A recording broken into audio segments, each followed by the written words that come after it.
वहां नरभक्षियों ने आग जलाई थी और अपने साथ लाए बंदियों को मार डाला था। बंदी कैदी। नरभक्षियों ने वहां पर आग भी जलाई हुई थी। जहां पर हड्डियां पड़ी थी वहां पर आग जलाने के निशान भी थे और वहीं पर उन्होंने अपने कैदियों को मारकर खाया था। इससे मेरी चिंता और भी बढ़ गई। यह सब देखकर रॉबिन्सन बहुत ज़्यादा डर गया, बहुत ज़्यादा चिंतित हो गया।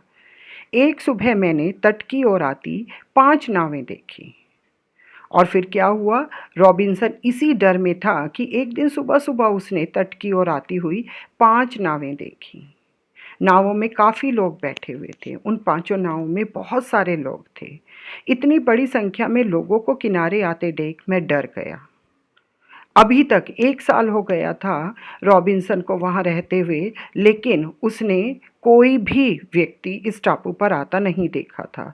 तो इतनी सारी संख्या में इकट्ठे लोगों को उस टापू पर आता देखकर रॉबिन्सन बहुत डर गया।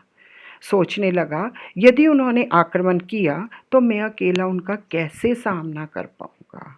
अगर उन 5 नाव में बैठे व्यक्तियों ने इकट्ठा मुझ पर आक्रमण किया, हमला किया, तो मैं अकेला उनसे कैसे लड़ पाऊंगा।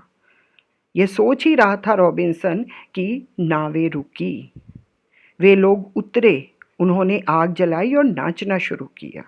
वे लोग उस तट पर उतरे, आग जलाई और उसके बाद उन्होंने नाचना आरंभ किया।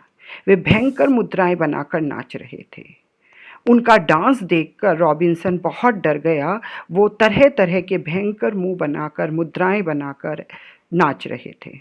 उनके साथ कुछ कैदी भी थे। उनके साथ उनके कुछ कैदी भी थे, बंदी भी थे।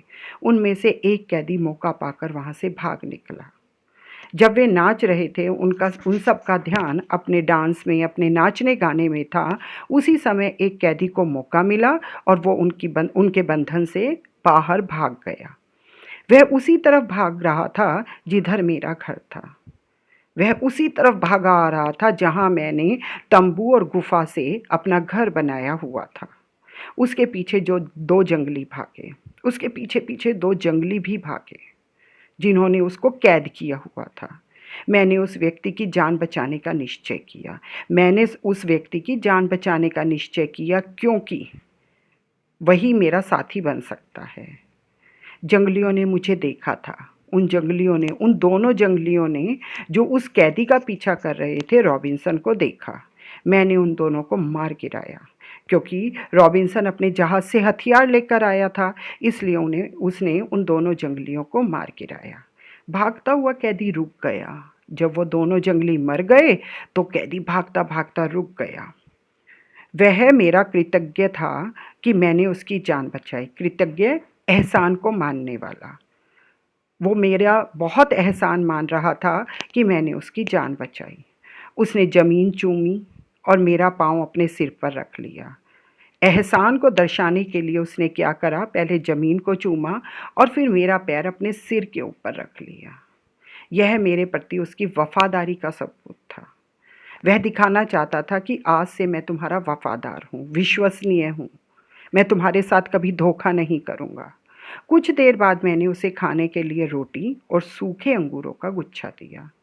जब थोड़ी देर बाद वो सहज हो गया, नॉर्मल हो गया, तो मैंने उसे खाने के लिए रोटी दी और जो सूखे अंगूरों का गुच्छा मैंने जंगल से ढूंढ कर इकट्ठा किया हुआ था वो दिया।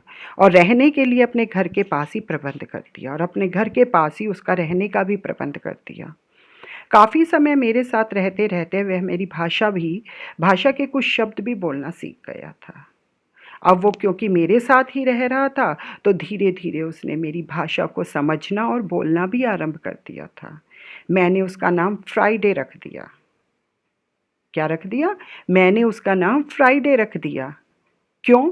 क्योंकि वह उसी दिन मुझे मिला था। क्योंकि वह फ्राइडे वाले दिन ही मुझे मिला था, इसलिए मैंने उसका नाम फ्राइडे रख